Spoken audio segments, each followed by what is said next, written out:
On Thursday, Colombo hosted the Sri Lanka Human Capital Summit 2024, featuring President Ranil Wickremesinghe as the chief guest and former Australian Prime Minister Scott Morrison as guest of honour. The summit, aimed at exploring and identifying human capital opportunities to develop a national agenda supporting Sri Lanka's growth sectors, drew participation from various public and private sector organisations, multilateral entities, institutions, and informal work groups.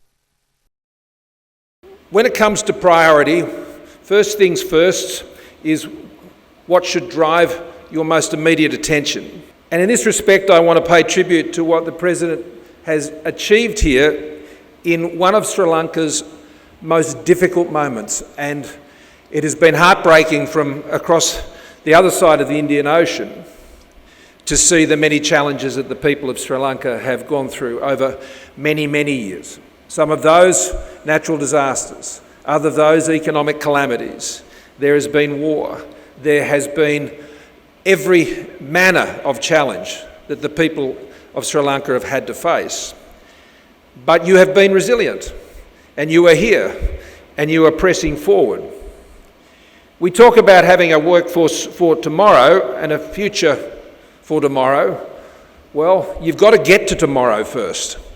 And that's where I think the President has done an extraordinary job after the economic crisis of just 2 years ago to be able to bring stability. Why will people leave and go somewhere else, as we have been hearing? Because they believe there are better opportunities somewhere else. Because they believe that they can start their businesses and grow them quicker somewhere else. That the skills that they have will be deployed better for themselves somewhere else. And so, if you're to retain your talent here, then there has to be a very good reason to stay here.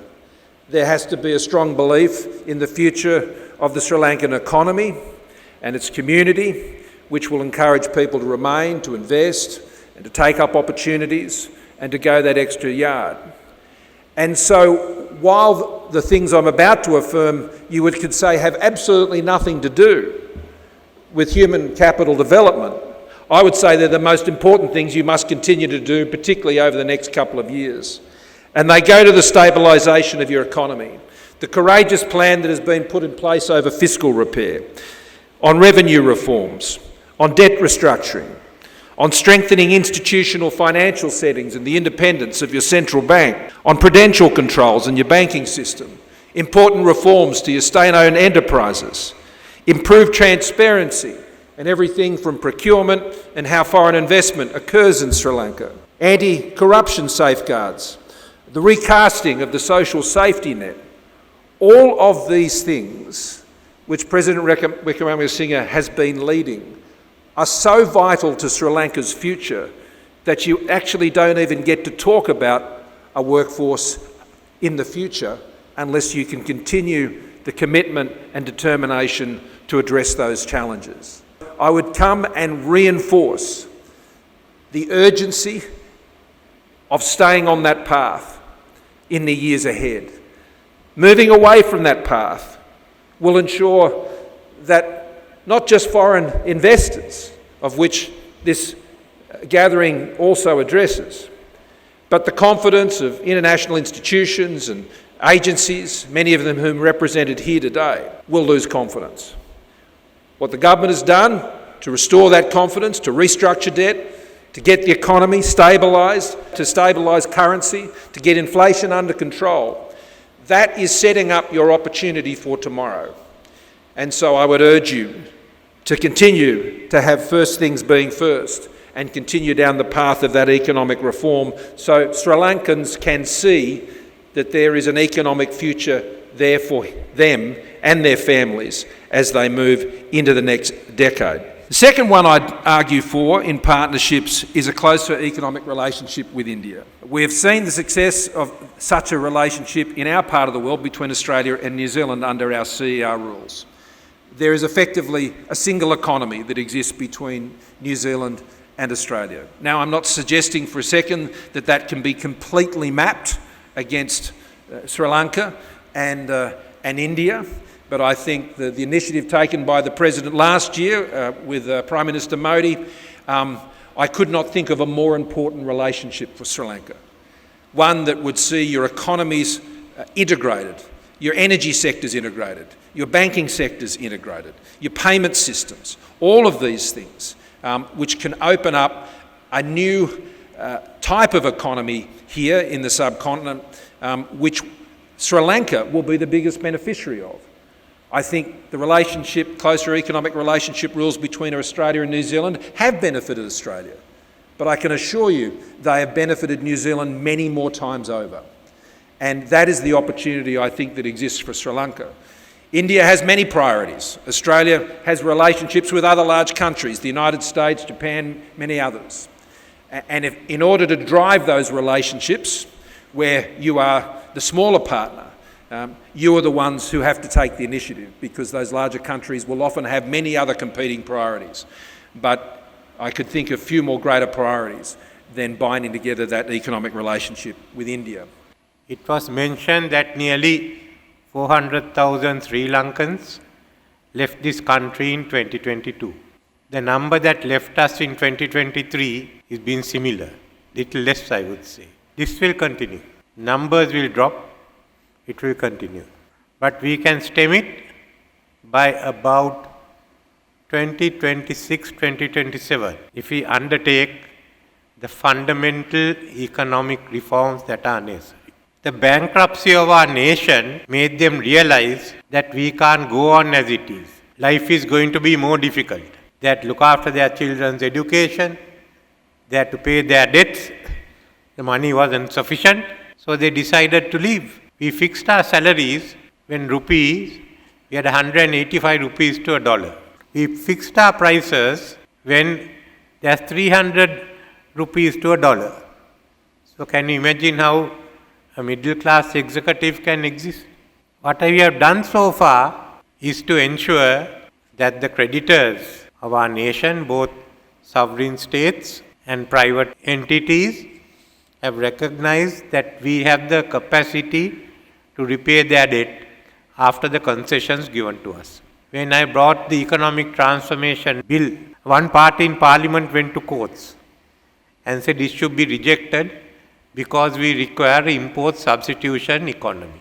So first and foremost, we must get out of our heads that there are no such thing called an import substitution economy. How do you substitute for your economy, for your imports?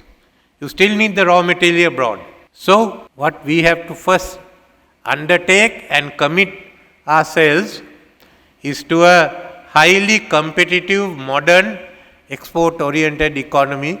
As Prime Minister Scott said, I agree with you 200%. We have to get the rest of Sri Lanka also to agree to it. That's a small problem. Nevertheless, I think you have the opportunity now, and most of the people in our country feel so, that there has to be a fundamental change in the economy. When we do that, we will realize the sectors we require people. We have about 300,000 to 400,000 acres of land to be cultivated through modern methods. We have land held by the villagers where agriculture can be modernized. If we go up to 8 metric tons of rice per hectare, we will only need 2/3 of the land for rice cultivation. They have done in Murray Darling, even gone up to about 10, but that's a small area with water available. So this is one area. Development on tourism. There's big scope for IT and related industries and to train people for automation. So many areas I am not going to deal with all, except to refer to economic cooperation with India. We've decided on an integrated system of integrating, we will have power connectivity, but of all the sectors, the most important one will be land connectivity. Then the Tamil Nadu economy, which competes with Maharashtra and Gujarat, together with Andhra and Telangana, will have to use the ports, can use the ports of Sri Lanka, Trincomalee and Colombo. That's going to make a big difference for them and for us. So there are many areas that we have identified, which we have to expand. And we must be friendly to foreign investment, and more than that, also friendly to local investment. The private sector, big and small, has to expand. There are no other way. Now within this framework, yes, we must look at our human capital formation. Without having financial capital, you can't develop your human capital. We can't tackle everything at the same time. So, first, we have to look at the vocational and the technical sector. A lot of the people who went from this country were not graduates. They are vocationally and technically qualified. So, where is it? We have too many agencies, too many departments, ministries running these agencies. I want to have one single agency for this area, which will look after post-school education. All the training centers, as they are called, there are maybe about 700 or 800 in the country run by the government alone, to be merged into about 300 vocational colleges, which then can be updated and modernized. That's what we have to do. Replace the technical colleges of varying standards with advanced colleges of technology and management, and be able to introduce the associate degree in the technical and vocational subjects. So these are two of the main issues we have. Then to begin with is our qualification, the NVQ qualification. I think we must relook at the NVQ qualification and bring it in line with the Australian ones, which is accepted internationally and which makes provision for the associate degree. There's much more we can learn from Australia. This is one of them. Because if we look at the countries in Asia that has developed, all of them have turned to their good system of vocational technical education, higher education, and therefore capital formation. If you take Japan, we have Korea, we have Hong Kong, and Singapore in the top tier. There's Vietnam, China, Malaysia, Thailand in the next years. UAE is catching up. Qatar is catching up. So these are the systems. If you looked at the Vietnam system in 1990, we were light years ahead of them. So what we need is assistance from outside to develop these systems. We are so far used to asking an aid project, which is mainly consists of buildings and some equipment. We go away with that. I will not allow anyone to get money for putting up buildings. The foreign assistance we require, the central will have to decide, will be to strengthen and modernize the system. So in this respect, one of the countries which I will reach out to is Australia. We have a lot to learn. We can also be a platform for human capital formation and do that in this whole region. For India to develop, for Bangladesh to develop, for Sri Lanka to develop, we have to improve our human capital formation. Whole of the BIMSTEC countries must get together. But for Sri Lanka, seek the assistance of some of these countries to build up the system of education. Already there is a project paper which I think the Australian High Commission produced somewhere in 2021 or 2022 on the educational opportunities. We are also developing some of the new not-for-profit universities in the government sector, hopefully 4 on technology. So this is an outline of what we have to do and what we have to take into account in our deliberations. Firstly, the system has to change. You don't need new technology for import substitution, because it basically can't be done. Secondly, we have to go through with reforms followed up by strengthening our education and training system. We'll be on stage to hand over tokens of appreciation to our chief guest and guest of honor.